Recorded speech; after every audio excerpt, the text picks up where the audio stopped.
E aí, tudo bem? Hoje eu vou resolver essa questão que solicita a construção do gráfico de uma função modular, mas não uma função qualquer, uma função que traz como módulo uma outra função quadrática. Este termo, x ao quadrado menos 9. Bom, inicialmente, vejam o que nós vamos fazer. Imagina que uma função como essa, f de x, ela pode ser visualizada da seguinte forma. F de x igual.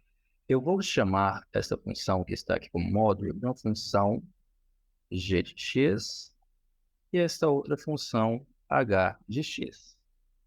Então, como primeiro passo, o que nós faremos? Nós devemos fazer o estudo do sinal da função que está no interior do módulo. Então, é importante que, neste assunto, ao estudar a função modular, você já tenha o domínio do estudo do sinal de funções do primeiro grau e do segundo grau. Aqui no caso, x ao quadrado menos 9, função do segundo grau. Então, vamos fazer aqui um cálculo à parte. Vou colocar aqui g de x igual a x ao quadrado menos 9. A fim de resolver esta equação, x ao quadrado menos 9 igual a 0. Posso fazer x ao quadrado igual a 9. E deste modo, temos que as raízes são mais ou menos 3. Claro que aqui você também pode resolver via delta e bhaskara, mas como equação incompleta, nós temos este atalho, este caminho mais fácil de resolução. Pois bem, para o estudo do sinal, de uma forma bem simples, nós podemos colocar menos 3 e 3, que são as raízes, e vamos observar o valor do a da função quadrática. Bom, o a aqui é um valor positivo. Sendo ele positivo, então, para o estudo do sinal, podemos considerar que nas extremidades das raízes, extremidades externas, vamos dizer assim, os valores serão sempre positivos, e no interior, que nesse intervalo intermediário, o valor da função será sempre negativo. Para o nosso objetivo, isso é importante pelo seguinte: uma vez que o valor dentro do módulo pode ser um número ou uma expressão negativa ou positiva, então, o que nós faremos após esse estudo do sinal da função é considerar nas extremidades o próprio valor da função, do módulo, como está aqui no módulo, ou seja, nas extremidades eu vou sempre considerar x ao quadrado menos 9, mas no meio eu vou considerar o valor negativo. Talvez seja até melhor eu dizer o seguinte: já que eu chamei essa função de g de x, então nas extremidades eu vou trabalhar com a própria função g de x, mas no meio, como a função deve ser negativa, eu precisarei considerar o valor de menos g de x. Por isso que o estudo do sinal é tão importante neste tipo de questão. Então guardem isso. Nas extremidades, vou trabalhar com o valor positivo, a própria função x ao quadrado menos 9, mas aqui no meio vou trabalhar com o valor negativo, menos essa função. Ou seja, eu já trazer aqui para o cantinho,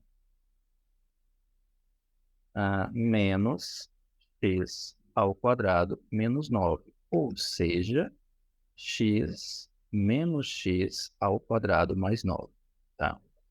Bom, já está ficando um pouquinho bagunçado aqui, então deixa eu organizar e fazer aqui na lateral. Então, observe, estou tratando aqui a função g de x, colocar aqui g de x, vou puxar uma reta, e já vou deixar outras retas preparadas aqui abaixo. Ok, a função g de x, pelo estudo do sinal, sabemos que ela terá como raízes menos 3 e 3. Vou colocar aqui menos 3 e 3. E vejam, nas extremidades, o valor positivo da função. Então, eu já vou também colocar o seguinte: aqui nas extremidades, para valores menores que menos 3, a função sempre será dada por x ao quadrado menos 9. Para valores maiores que menos 3, ou melhor, para valores maiores que 3, também. Já no meio, menos x ao quadrado mais 9, menos a função. Muito bem. Bom, Mas eu não quero resolver apenas a função g de x. Eu quero resolver uma função f de x que é dada pela soma de g de x com h de x. Então, vou reescrever aqui embaixo a função h de x. Ela não está em módulo, então ela sempre vai assumir este valor, x ao quadrado mais 1. Vou colocar aqui x ao quadrado mais 1. X ao quadrado mais 1. X ao quadrado mais 1. Ok. E no final, eu quero a função f de x, que é dada pela soma de g de x e h de x. Porém, para cada intervalo, eu vou obter um resultado diferente. Vou fazer aqui uma separaçãozinha. Então, vejam. Para valores menores que menos 3, a função f de x é dada por g de x e h de x, mas g de x é positivo. Então, quando eu somar essas duas funções, eu obtenho como função resultante 2x ao quadrado menos 8. Para valores de x maiores que 3, é a mesma coisa. 2x ao quadrado menos 8. Mas aqui no meio, menos x ao quadrado mais x ao quadrado, a gente pode cortar, cancelar, e sobra apenas uma função constante de valor 10. Então, esse resultado que nós obtivemos agora é que será indispensável para a construção do gráfico. Pois então já sabemos quais as funções serão regidas em cada um dos intervalos. Eu quero dizer, eu já sei que para valores de x menores que menos 3, vou trabalhar com essa função quadrática, também para valores de x maiores que 3, e no intervalo entre menos 3 e 3, eu tenho apenas uma função constante de valor 10.